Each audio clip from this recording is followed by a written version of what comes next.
की जय, पवन सुत हनुमान की जय, श्री दक्षेश्वर भगवान की जय, श्री केतुमालेश्वर भगवान की जय, श्री दिव्येश्वर भगवान की जय, भारत माता की जय, हर हर महादेव। अभी तक हम लोग सुने ऋषभदेव जी की शिक्षा, वो अपने पुत्रों को क्या सिखाते हैं। उसके बाद भरत जी का शासन और भरत जी का जीवन। भरत जी, मैं आपको फिर से निवेदन करता हूं, भरत जी राम जी के भरत नहीं, ऋषभदेव जी के भरत, जिसके नाम पर भारत देश का नाम पड़ा, भारत वर्ष, वहां के राजा थे। और बहुत दिनों तक, करोड़ों वर्ष तक भारत पर राज्य किया, शासन किया, और बहुत सुंदर ढंग से शासन किया। उनके राज्य में कोई दुखी नहीं था। जैसे उनके पूर्वजों ने प्रजा की रक्षा की, प्रजा की सेवा की, प्रजा की सुरक्षा की, उसी तरह राजा भरत ने भी अपनी प्रजा पर की सेवा की, अपने देश की सेवा की। और संतों के बीच में उनको जड़ भरत इस नाम से ज्यादा प्रसिद्ध हैं। हॉलैंड सूरीनाम में भरत कहने पर लोग राम जी के भरत जी की, राम जी के जो भरत हैं, जो राम जी के छोटे भाई भरत जी हैं, उनको सोचते हैं। नहीं, ये अलग अलग हैं। इनके बारे में हमें पूरी तरह से जान लेना चाहिए। ये श्रीमद् भागवत महापुराण के भरत हैं, और वो भरत जो है रामचरितमानस रामायण जी के भरत हैं।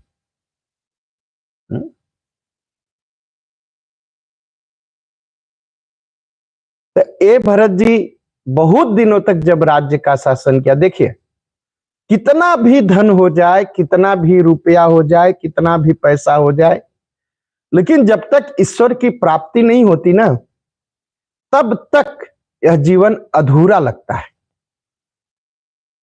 तब तक अधूरा है। इसलिए ईश्वर की प्राप्ति या आत्म तत्व की जानकारी या आत्म तत्व की खोज, यह बहुत बड़ी बात है। और यही बात हमको आपको सुख देती है।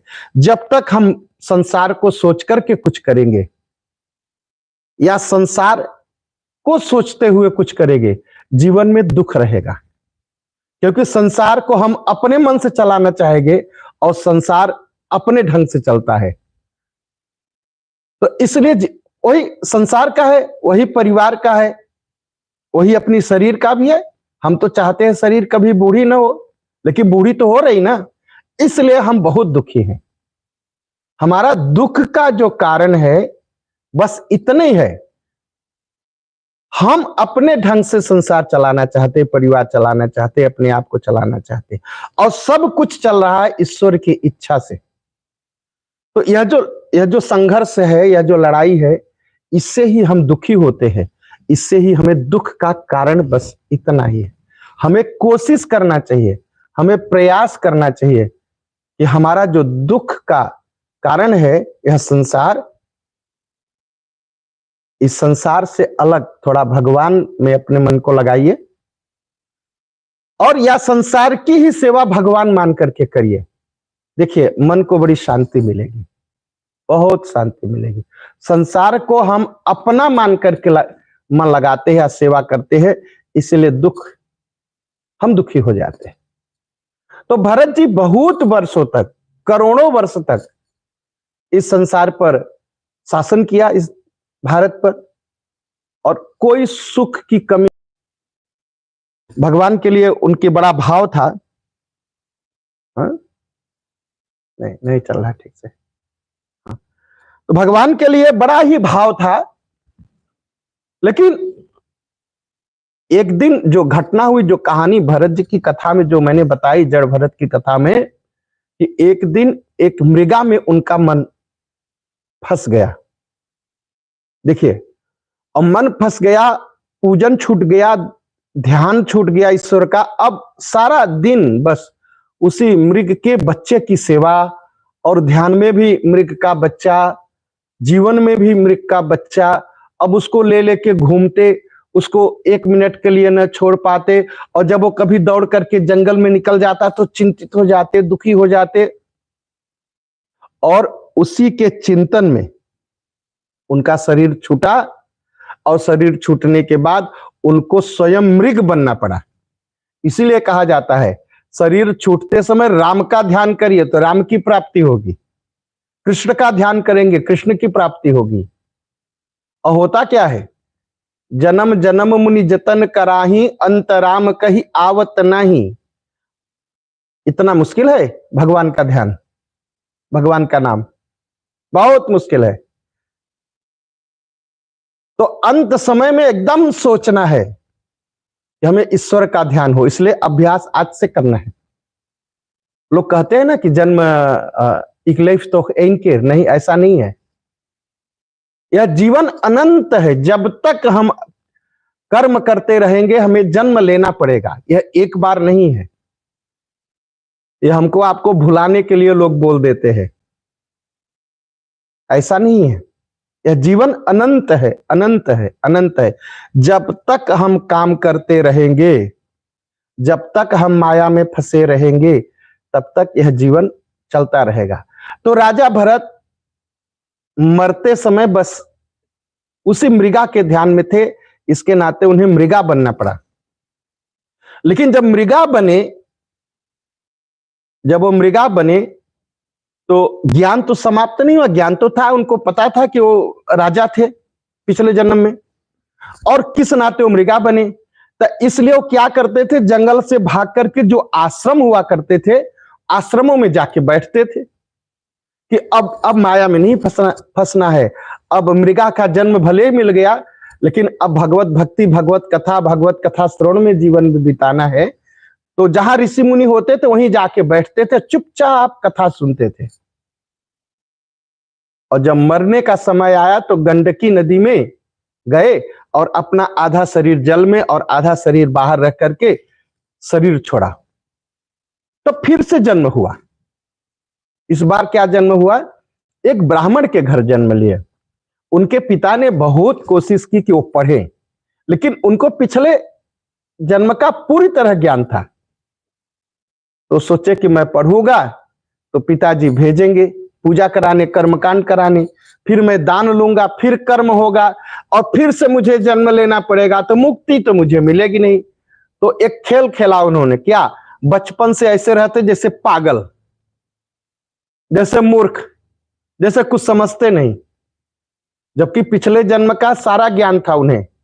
पिताजी जब गायत्री मंत्र सिखाते तो कहते थे जाओ याद करके आओ, वो दिन भर का मौका देते, और जब वो आते कहते नहीं याद है, उल्टा सीधा मंत्र बोलते। पिताजी पढ़ाते पढ़ाते थक गए, पिताजी माताजी दोनों लोगों का स्वर्गवास हो गया। पिताजी माताजी दोनों लोगों का जब स्वर्गवास हो गया तो अब वो अपने बड़े भाई के घर रहने लगे। तो बड़े भाई ने भी कोशिश किया, लेकिन नहीं। तो क्या किया उन्होंने, भाई तो अच्छे थे लेकिन भौजाई करकसा थी। तो उनको क्या खाने को देती थी, जो धान होता है ना, धान को जब कूटते हैं तो उसकी पहिया निकलती है, तो पहिया खाने को देती थी उनके भाई और भौजाई। और घर में जो भोजन था, भोजन जो बच जाता था, जो बर्तन में नीचे जला हुआ भोजन लगा रहता था, उसको देते थे उनको खाने के लिए।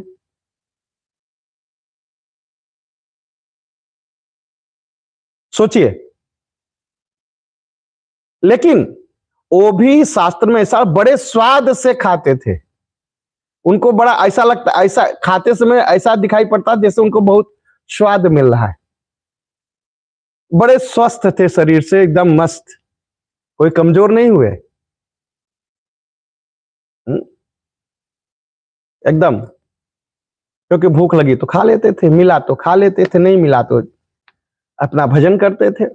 लेकिन सबको पागल की ही तरह दिखाई पड़ते थे।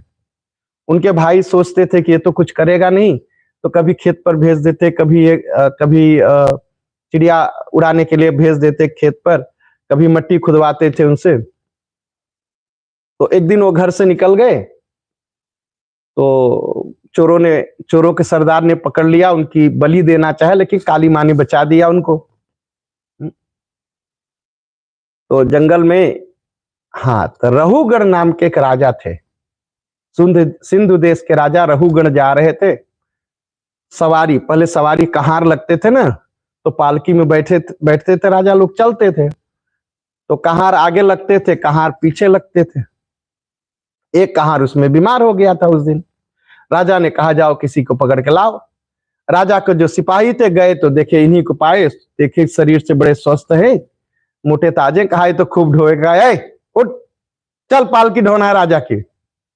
ये तो परमहंस थे, चल दिए, मट्टी धूल लगाए, चल दिए और सवारी में लग गए और सवारी उठा लिए। अब भाई, अब परमहंस आदमी से सवारी ढुलवाओगे? वो तो चीटी बचा के चलते थे, और चीटी बचा के चलते थे। जब चीटी आती थी तो गोड़ ऐसे उठा के ऐसे रखते थे, ऐसे रखते थे, ऐसे रखते थे, तो सवारी हिलने लगती थी और राजा का सिर सवारी से टकरा जाता था। तो उन्होंने डांटा बड़े जोर से सभी कहारों को, कैसे ढोते हो? जो दूसरे कहार थे कहते थे, महाराज हम तो लोग तो ठीक से ढो रहे हैं, सवारी चला रहे, लेकिन ये जो नया आया है इसको तो कोई ज्ञान नहीं है, तो सवारी लेके कूदता है। तो रहुगण ने उसको भरत जी को समझाया कि देखो ठीक से ले चलो,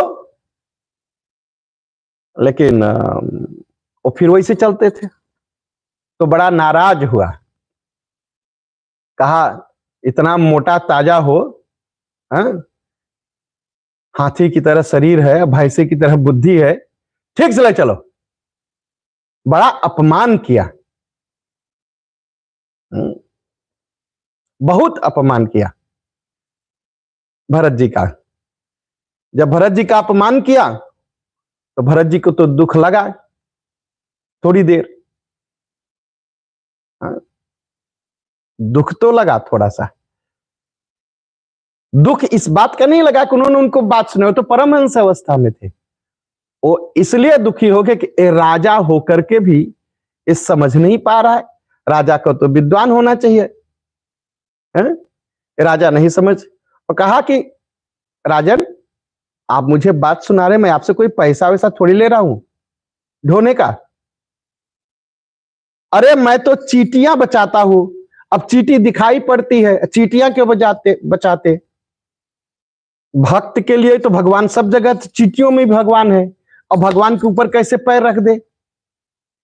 तो इसलिए वो जब चीटी दिखाई पड़ती रास्ते में तो पैर उठा के ऐसे रखते, और जब उठा के रहते तो सवारी जो पालकी थी ऐसे हो जाती, उसको चोट लग जाता।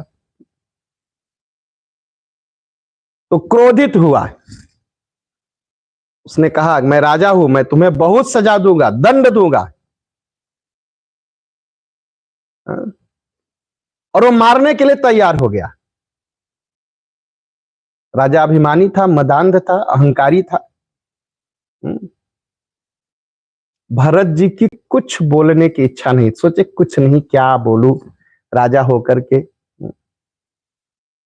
और लगे सोचने, मेरा शरीर पुष्ट है, मतलब स्वस्थ हूं, मेरी शरीर मोटी है या दुबला है, तो शरीर का धर्म है, ये तो मेरा नहीं है। इसने तो शरीर को मोटा कहा, मुझे थोड़ी कहा है।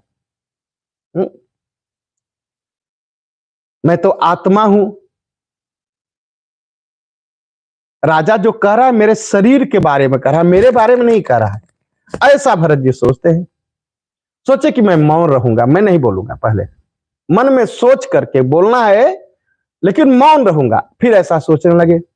फिर भरत जी सोचने लगे कि मेरा अपमान कर रहा है, लेकिन ये कोई बड़ी बात तो नहीं। मान अपमान किसको लगता है? अहंकारी को चोट लगती है, अहंकारी को तुरंत चोट लगती है, तुरंत चोट लगती है। कहा मेरे पास किस चीज का अहंकारी? शरीर का है, शरीर मैं हूं नहीं। लेकिन उन्होंने सोचा कि मेरा बोलना बहुत जरूरी है,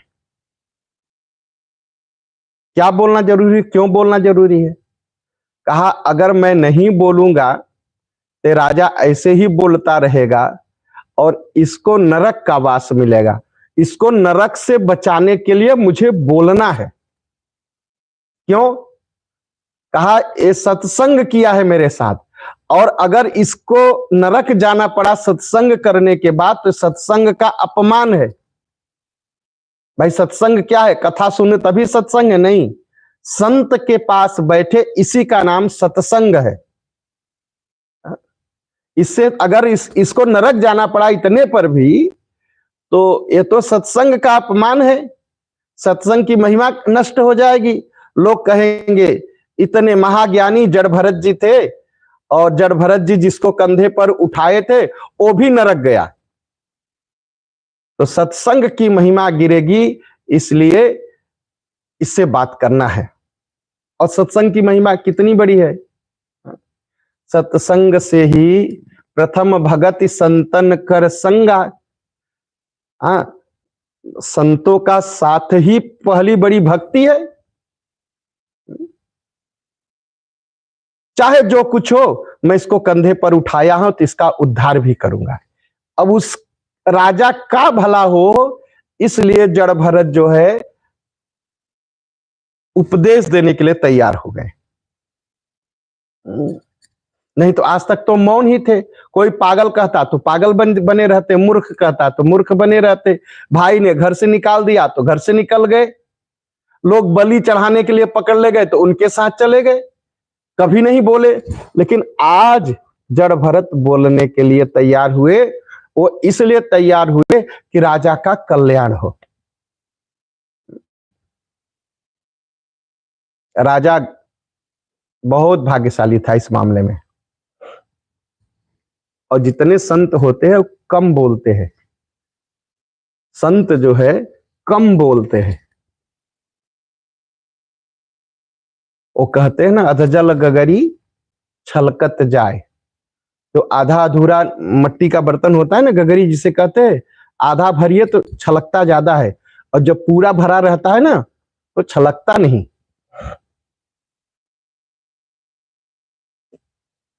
तो इसलिए संत भरे हुए रहते हैं, किससे? भगवान के प्रेम से। वो बोलते नहीं। लेकिन संत को कुछ बोल जाओगे तो भगवान सहन नहीं करते, जरूर दंड देते। तो उन्होंने भी सोचा इसने तो मुझे मेरा अपमान कर दिया,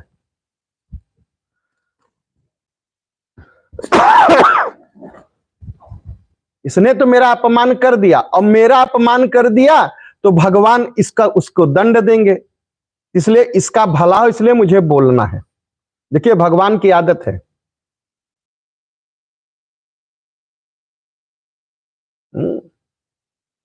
वशिष्ठ जी ने इंद्र से कहा, सुन सुरेश रघुनाथ स्वभाव। भगवान का स्वभाव क्या है? इंद्र सुनो, वशिष्ठ जी ने कहा, सुन सुरेश रघुनाथ स्वभाव, निज अपराध रिसाई न काऊ। भगवान का कितना भी अपराध कर दो, भगवान को कितना भी कुछ बोल दो, भगवान नाराज नहीं होते। मार दंड देने की बात छोड़ दिए, नाराज भी नहीं होते।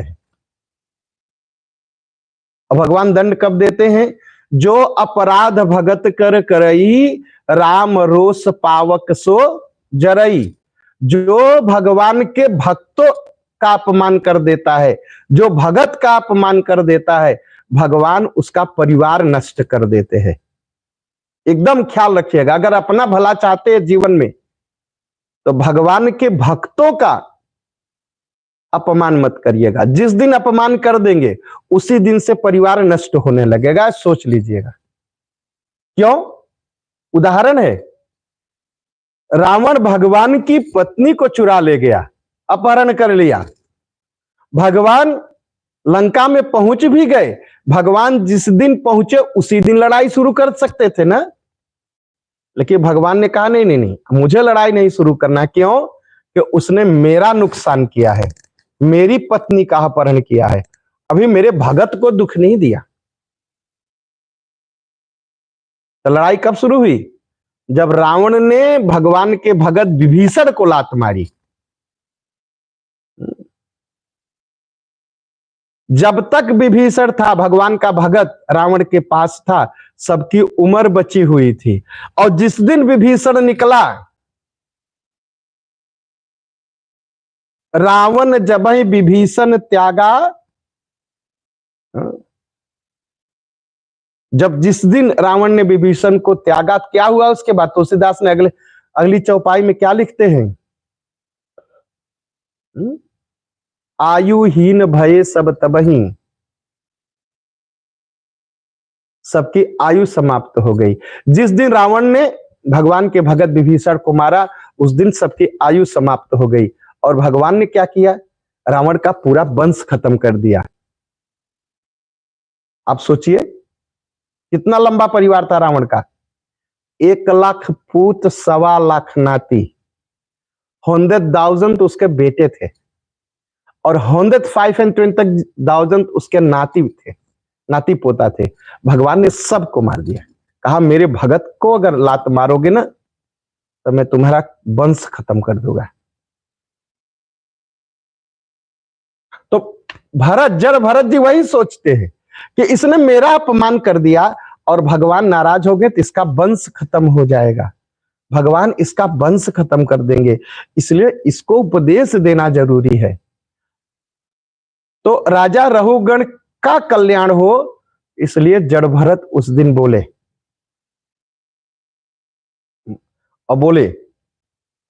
और वो जो बोले हैं भरत जी, जड़ भरत, हम आप सुनेंगे तो हमारा आपका भी कल्याण होगा। जो हमारे शास्त्र है ना, आज के शास्त्रों की क्या हालत है? ओल्ड टेस्टामेंट और न्यू टेस्टामेंट बनता है, और हमारे शास्त्र हर समय न्यू टेस्टामेंट रहते हैं, बदलना नहीं पड़ता कभी हमारे शास्त्रों को। वो सत्य उस समय में भी था जब हमारे शास्त्र प्रकट हुए, आज भी है और आने वाले समय में भी है। हमारे शास्त्रों को बदलने की बात नहीं होती, वो सदैव सत्य बोलते हैं। तो भरत जी बोल पड़े, कहा राजन यह सत्य है कि मैं मोटा हूं, तुम सोचते हो कि तुम ऐसा बोल करके मेरी निंदा कर रहे हो। बोलने से मेरी निंदा नहीं हो सकती। जो लोग सोचते हैं ना कि हम उनके बारे में कुछ बोल देंगे तो निंदा करूंगा, उनको बर्बाद कर दूंगा, बिगाड़ दूंगा, भूल जाए। जाको राखे साइया मार सके ना कोई, बाल न बाका कर सके जो जग बैरी होय। जिसकी रक्षा ऊपर वाला करता है ना, भगवान करता है ना, मार सके ना कोई, कोई नहीं मार पाएगा। जंगल में चले जाइए, जंगल में आपको भोजन मिल जाएगा। एक कथा सुनाऊं आपको। दास मलूक,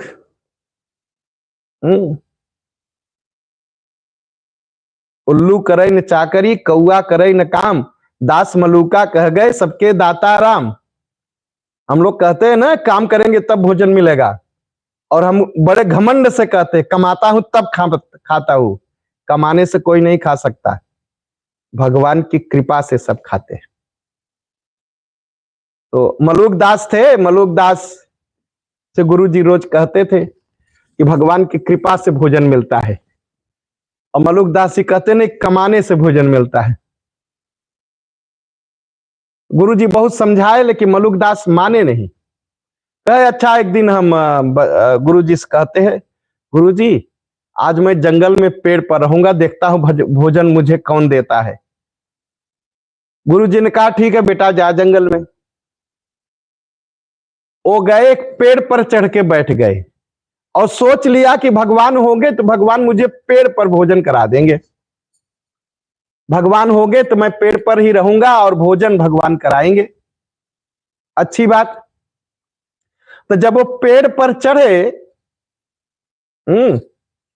जिस पेड़ पर चढ़े थे उसी पेड़ के नीचे उस देश का प्रिंस राजकुमार आया, और उसके जो नौकर चाकर थे कहे बड़ा अच्छा पेड़ है, इसी के नीचे बैठते हैं। वो लोग भोजन पकाने लगे, और भोजन पकाने लगे, और भोजन जैसे बन के भोजन तैयार हुआ, तब से पता चला कि उनको किडनैप करने कुछ डकैत आ रहे हैं। अब राजकुमार प्रिंस ने क्या किया, अपने लोगों के लिया और भोजन वैसे छोड़ करके भाग गया। अब सोचिए मलुकदास ऊपर बैठे हैं, भोजन नीचे है, मलुकदास कह रहे मैं नहीं खाऊंगा, भगवान की इच्छा होगी तो मुझे खिलाएंगे। चोर लोग आ गए, डकैत लोग, देखे तो वहां सब भोजन बना था।